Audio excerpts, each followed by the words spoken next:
ಜೀವನವನ್ನ ತಿಳ್ಕೊಬೇಕನ್ನುವ ಅಭಿಲಾಷೆ ಎಲ್ಲರಲ್ಲಿ ಇದ್ರೂ ಎಲ್ಲಿ ನಿಂತು ಜೀವನವನ್ನ ನಾವು ಅರ್ಥ ಮಾಡ್ಕೋಬೇಕು ಅನ್ನೋದು ಬಹಳ ಮುಖ್ಯ ಐತಿ. ನಿಮ್ 3 ಸರ್ಕಲ್ನಾಗ ನಿಂತು ನೋಡಿದ್ರೆ ಜೀವನ ಅರ್ಥ ಆಗ್ತೈತಿ. ಜೀವನವನ್ನ ನಾನು ಅರ್ಥ ಮಾಡ್ಕೋಬೇಕಾದ್ರ ಏನು ಗುಹೆಯೊಳಗ್ ಕುಂತ್ರ ಜೀವನ ಅರ್ಥ ಆಗ್ತೈತೆ, ಏನು ಹಿಮಾಲಯದ ತುದಿಯಲ್ಲಿ ಕುಳಿತಾಗ ಜೀವನದ ಅರ್ಥ ಆಗ್ತೈತೆ. ಜೀವನದ ಅರ್ಥ ನಾ ಎಲ್ಲಿ ನಿಂತು ಜೀವನವನ್ನು ನೋಡಬೇಕನ್ನುವುದರ ಮೇಲೆ ಜೀವನದ ಅರ್ಥ ಅವಲಂಬಿತ ಆಗಿರ್ತದೆ. ಈಗ ಗೆಲುವು ಅನ್ನೋದು ಏನು ಅಂತ ಯಾರಿಗ್ ಗೊತ್ತಿರ್ತೈತಿ? ಗೆಲುವಿನ ವೈಭವ ತಿಳ್ಕೋಬೇಕಾದ್ರೆ ಗೆದ್ದವನಿಗಲ್ಲ, ಸೋಲಿನ ಅಂಚಿನಲ್ಲಿ ನಿಂತವನದನಲ್ಲ ಅವನಿಗೆ ಗೊತ್ತಿರ್ತದೆ ಗೆಲುವಿನ ಮಹತ್ವ. ಉಂಡವನಿಗಲ್ಲ, ಅನ್ನದ ಮಹತ್ವ ಯಾರಿಗ್ ಗೊತ್ತಿರ್ತೈತಿ ಅಂದ್ರೆ ಯಾವನು ಹೊಟ್ಟೆ ಹಸಿಕೊಂಡು ಬಂದಿರ್ತಾನಲ್ಲ, ಹಸಿದವನಿಗೆ ಅನ್ನದ ಮಹತ್ವ ಗೊತ್ತಿರ್ತೈತಿ. ಹಸಿವಿನ ಅಂಚಿನಲ್ಲಿ ನಿಂತು ನೋಡಿದಾಗ ಅನ್ನದ ವೈಭವ ಗೊತ್ತಾಗ್ತದೆ. ಬೆಳಕಿನ ವೈಭವ ಗೊತ್ತಾಗಬೇಕಾದ್ರೆ ಬೆಳಕಿನೊಳಗೆ ನಿಂತು ನೋಡಿದಾಗ ಗೊತ್ತಾಗುದಿಲ್ಲ. ಕತ್ತಲೆಯಲ್ಲಿ ನಿಂತು ನೋಡಿದಾಗ ಬೆಳಕಿನ ವೈಭವ ಹೆಂಗ್ ಗೊತ್ತಾಗ್ತೈತೋ ಹಾಗೆ ಸಾವಿನ ಅಂಚಿನಲ್ಲಿ ನಿಂತು ಜೀವನದ ವೈಭವವನ್ನು ನೋಡಬೇಕಾಗ್ತದೆ ಮನುಷ್ಯ. ಅಂದಾಗ ಜೀವನದ ಸ್ಪಷ್ಟತೆ ಸಿಗ್ತದೆ. ಜೀವನದ ಸ್ಪಷ್ಟತೆ ನಮಗಾಗಬೇಕಾಗಿದ್ರ ಮೊದಲು ಸಾವಿನ ಸ್ಪಷ್ಟತೆ ಆಗ್ಬೇಕು. ಯಾವುದಕ್ಕ ನಾವು ಜೀವನ ಅಂತ ಕರೆಯಕತ್ತೀವಲ್ಲ, ಇದೊಂದು ಮರಣದ ಪ್ರಕ್ರಿಯೆ ಅಷ್ಟೇ ಇಲ್ಲಿರೋದು. ಯಾವುದಕ್ಕೆ ನಾವು ಇವತ್ತು ಜೀವನ ಅಂತ ಕರೆಯಕತ್ತೀವಿ ಅದು ಕೇವಲ ಮರಣದ ಪ್ರಕ್ರಿಯೆ ಇಲ್ಲ.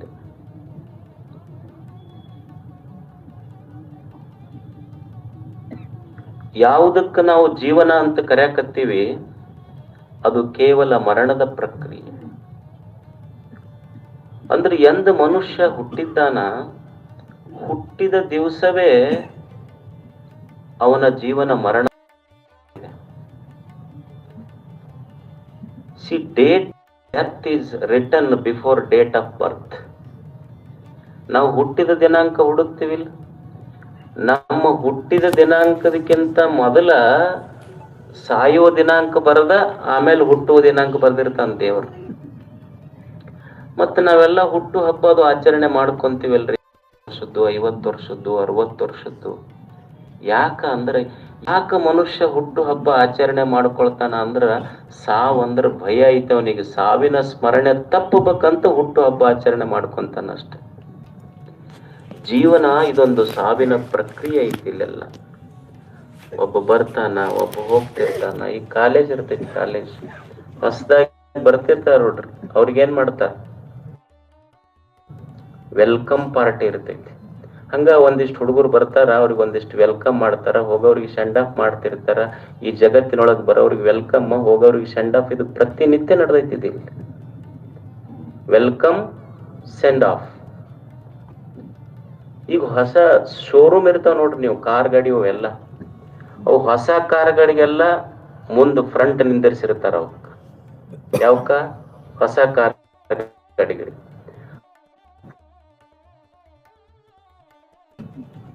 ಹಂಗ ಯಾವ ಹೊಸ ಮಕ್ಕಳು ಬರ್ತಾವ, ಮುಂದಲ ಶೃಂಗಾರ ಇರ್ತೈತಿ.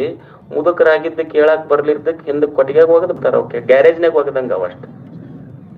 ಹೊಸದಾಗಿ ಬಂದವ್ರಿಗೆ ಹೆಂಗ ತೊಟ್ಟಿಲಿಗೆ ರೆಡಿ ಆಗ್ತಿರ್ತೈತಿ, ಮುದುಕರಿಗೆ ಒಂದು ಚಟ್ಟವು ರೆಡಿ ಆಗ್ತಿರ್ತೈತಿ. ಇದು ನಿಸರ್ಗದ ನಿಯಮ, ಇಲ್ಲೇನು ತಪ್ಸಕ್ ಆಗೋದಿಲ್ಲ. ಅಷ್ಟೇ ಇಲ್ಲ. ಬುದ್ಧ ಬಹುದೊಡ್ಡ ದಾರ್ಶನಿಕ. ಅವನು ದೇಶ ಸಂಚಾರ ಮಾಡ್ತಾ ಮಾಡ್ತಾ ಮಾಡ್ತಾ ಬರ್ತಾ ಇದ್ದ. ಅವನ ಗುರುಗಳ ಪ್ರೀತಿಗೆ ಪಾತ್ರರಾದವರು, ಬುದ್ಧನ ಪ್ರೀತಿಗೆ ಪಾತ್ರರಾದವರು. ಒಂದು ದಿವಸ ಬಿಹಾರದ ಒಂದು ಊರಿನಲ್ಲಿ ಬುದ್ಧ ಹಾದು ಹೋಗಬೇಕಾದ್ರೆ ಬುದ್ಧನ ಒಬ್ಬ ಶಿಷ್ಯ ಸಂತೋಷ ಆದ, ಗುರು ನನ್ನ ಊರಿನ ಮೇಲೆ ಹಾದು ಹೊಂಟನಲ್ಲ ಅಂತ. ಗುರುಗಳು ಬಂದ್ರು. ಶಿಷ್ಯನಿಗೆ ಯಾಕೆ ಸಂತೋಷ ಆತಂದ್ರ, ಯಾವಾಗ ಗುರುವಿನನ್ನು ಬಿಟ್ಟು ಬಂದ ಮೇಲೆ ಅಲ್ಲಲ್ಲಿ ಬೌದ್ಧ ವಿಹಾರಗಳನ್ನ, ಬೌದ್ಧ ಸ್ತೂಪಗಳನ್ನ ನಿರ್ಮಿಸಿದ್ದಾತ. ನಾನಿಷ್ಟೆಲ್ಲ ಬೌದ್ಧ ವಿಹಾರಗಳನ್ನ ನಿರ್ಮಾಣ ಮಾಡೀನಿ, ಬೌದ್ಧ ಸ್ತೂಪಗಳನ್ನ ನಿರ್ಮಾಣ ಮಾಡೀನಿ, ಇದನ್ನೆಲ್ಲ ಗುರುವಿಗೆ ತೋರಿಸ್ಬೇಕು, ನಾ ಮಾಡಿದ್ದು ನೋಡಿದ್ರೆ ಗುರುವಿಗೆ ಸಂತೋಷ ಆಗ್ತೈತೆ ಅಂತ ಶಿಷ್ಯನ ಮನಸ್ಸು. ಗುರುಗಳು ಬಂದರು, ಶಿಷ್ಯ ಅಡ್ಡಾಡಿ ತೋರಿಸಿದ, ಗುರುಗಳೇ ಇಲ್ಲಿ ನಾನು ಬೌದ್ಧ ವಿಹಾರಗಳನ್ನು ನಿರ್ಮಾಣ ಮಾಡಿದ್ದೆ, ಇಲ್ಲಿ ಬೌದ್ಧ ಸ್ತೂಪಗಳನ್ನು ನಿರ್ಮಾಣ ಮಾಡಿದ್ದೇನೆ. ಗುರುಗಳೆಲ್ಲ ಹಿಂಗ ಸುಮ್ಮನೆ ಬುದ್ಧ ಅದರ ಮೇಲೆ ಕಣ್ಣಾಡಿಸಿ ಬಂದು ಸುಮ್ಮನೆ ಕುಳಿತ. ಶಿಷ್ಯನಿಗೆ ಆಶ್ಚರ್ಯ ಆಯ್ತು, ಅಲ್ಲ ಇಷ್ಟೆಲ್ಲ ನಿಮ್ಮ ಶಿಷ್ಯ ಇಷ್ಟೆಲ್ಲ ಬುದ್ಧ ವಿಹಾರಗಳನ್ನೇ ನಿರ್ಮಾಣ ಮಾಡಿದಾನ ಗುರುಗಳೇ, ನಿಮಗೆ ಸಂತೋಷ ಆಗ್ಲಿಲ್ಲ ಏನು? ನಾನು ನಿನಗೆ ಕಲಿಸಿದ್ದು ನಿರ್ವಾಣದ ಪಥವೇ ಹೊರತು ನಿರ್ಮಾಣದ ಪಥವಲ್ಲ. ನಾನು ನಿನಗೆ ಕಲಿಸಿದ್ದು ನಿರ್ವಾಣದ ಪಥ ಕಲಿಸಿದ್ದೇನೆ ಹೊರತು ನಿರ್ಮಾಣದ ಪಥ ಅಲ್ಲ. ಈ ಜಗತ್ತಿನಲ್ಲಿ ನಿರ್ಮಾಣವಾಗಿದೆಯೋ ಒಂದು ದಿನ ಇದು ಎಂದು ತಿಳಿದುಕೊಳ್ಳುವುದೇ ನಿರ್ವಾಣ ಅಷ್ಟೇ. ಇದಕ್ಕೆ ನಿರ್ವಾಣ ಅಂತ ಕರೀತಾರೆ. Whatever it appears it disappears. ಯಾವುದು ಕಂಡೈತಿ ಅದು ಹೋಗಿ ಬಿಡ್ತೈತಿ. ಇಲ್ಲಿ ಯಾವುದು ಖಾಯಂ ಉಳಿದಿಲ್ಲ ಈ ಜಗತ್ತಿನಲ್ಲಿ. ಅನಿತ್ಯಾನಿ ಶರೀರಾಣಿ ವಿಭವೋ ನೈವ ಶಾಶ್ವತ ನಿತ್ಯಂ ಸನ್ನಿಹಿತೋ ಮೃತ್ಯು ಕರ್ತವ್ಯೋ ಧರ್ಮ ಸಂಗ.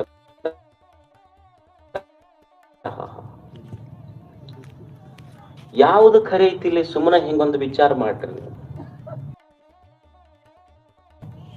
ಈ ಶರೀರವನ್ನು ತೆಗೆದುಕೊಡ್ರಿ, ನಮ್ಮ ಖರೆ ಇದೆ ಇಲ್ಲಿ. ಒಬ್ಬ ಹುಡುಗ ಕನ್ಯಾ ನೋಡು ಗುಂಗಿನ್ಯಾಗ ಹೋಗಿದ್ನ, ಕನಸು ಬಿತ್ತವನಿ. ಕನಸಿನಾಗ ಏನ್ ಬಿತ್ತು ಅಂದ್ರ ಲಗ್ನ ಆದಂಗಾತ. ಲಗ್ನ ಅವರ ಕರೆದ ಕನ್ಯಾ ಕೊಟ್ಟಂಗಾತ, ಲಗ್ನ ಆದಂಗಾತ. 2 ಮಕ್ಕಳಾದಂಗಾತ. 2 ಮಕ್ಕಳು ಅಪ್ಪ ಅವನ್ ನಡಬರ್ಕ್ ಮಕ್ಕೊಂಡಂಗಾತ. ದೊಡ್ಡ ಮಗ ಯಪ್ಪ ಸ್ವಲ್ಪ ಹತ್ತಾತ್ ಸರಿ ಅಂದಂಗಾತು, ಇವ ಸರ್ದಂಗಾತು, ಹೊತ್ಕೊಂಡು ಬಾವ್ಯಾಗ್ತಿತ್ತು. ನೋಡ್ತಾನ ಎಚ್ಚರಾತು, ತೆಲಿಗೆ ತೂತ್ ಬಿದ್ದೈತಿ, ರಕ್ತ ಹರಿಯಕತ್ತೈತಿ. ಅವನಿಗ ಅನಿಸ್ತು, ನಾ ಏನು ಮಲ್ಕೊಳ್ಳೋದಕ್ಕಿಂತ ಮುಂಚೆ ಸಿಂಗಲ್ ಇದ್ನಲ್ಲ ಅದು ಖರೆಯೋ, ಏನು ಕನಸಿನಾಗ ಡಬಲ್ ಆಗಿದ್ನಲ್ಲ ಅದು ಖರೆಯೋ? ಒಬ್ರಿಗೆ ತಿಳಿದವ್ರಿಗೆ ಕೇಳ್ದವ, ಅಲ್ರಿ ನಾನು ಮೊದಲು ಒಬ್ಬನ ಇದ್ದೆ, ಇಲ್ಲಿ ಸಿಂಗಲ್ ಇದ್ದೆ ಹೊರಗೆ, ಕನಸಿನಾಗ ಡಬಲ್ ಇದ್ನೆಲ್ಲ, ಏನು ಸಿಂಗಲ್ ಇದ್ದಿದ್ದು ಖರೇನೋ ಏನು ಡಬಲ್ ಇದ್ದಿದ್ದು ಖರೇನೋ? ಅವ್ರು ತಿಳಿದವ್ರು ಇದ್ರಲ್ಲ, ನೋಡಪ್ಪ ಸಿಂಗಲ್ ಇದ್ದಾಗ ಡಬಲ್ ಸುಳ್ಳು, ಡಬಲ್ ಇದ್ದಾಗ ಸಿಂಗಲ್ ಸುಳ್ಳು ಅಷ್ಟೆ. ಅಂದ್ರ ಎಚ್ಚರಿದ್ದಾಗ ಕನಸು ಸುಳ್ಳು, ಕನಸು ಬಿದ್ದಾಗ ಎಚ್ಚರ ಸುಳ್ಳ, ನಿದ್ದೆ ಹತ್ತದಾಗ ಇವೆರಡೂ ಸುಳ್ಳ. ಇಲ್ಲಿ ಯಾವ ಶರೀರ ಖರೆ ಅಂತ ಹೇಳು ನೀನು? ಎಚ್ಚರಿದ್ದಾಗ ಕನಸು ಸುಳ್ಳಾಗೈತಿ, ಕನಸು ಸುಳ್ಳಾಗಿದ್ದಾಗ ಎಚ್ಚರ ಸುಳ್ಳಾಗೈತಿ, ಎಚ್ಚರ ಕನಸ ನಿದ್ದೆ ಹತ್ತದಾಗ ಸುಳ್ಳಾಗ್ಯವಲ್ಲ. ಈ ಎಚ್ಚರ ಕನಸ ನಿದ್ರೆ ಈ 3 ಅವಸ್ಥೆಗಳು ಸುಳ್ಳದಾವ. ಈ 3 ಅರಿಯುವ ನಿನ್ನೊಳಗಿನ ಸತ್ಯ ಐತೆಲ್ಲ, ಅದು ಮಾತ್ರ ಸತ್ಯ. ಈ 3 ಅರಿಯುವ ನೀನು ಸತ್ಯ. ಈ ಸ್ಥೂಲ ಸೂಕ್ಷ್ಮ ಕಾರಣ ಶರೀರಗಳದವಲ್ಲ, ಇವು ಅನಿತ್ಯಾನಿ ಶರೀರಾಣಿ ಅಷ್ಟೆ.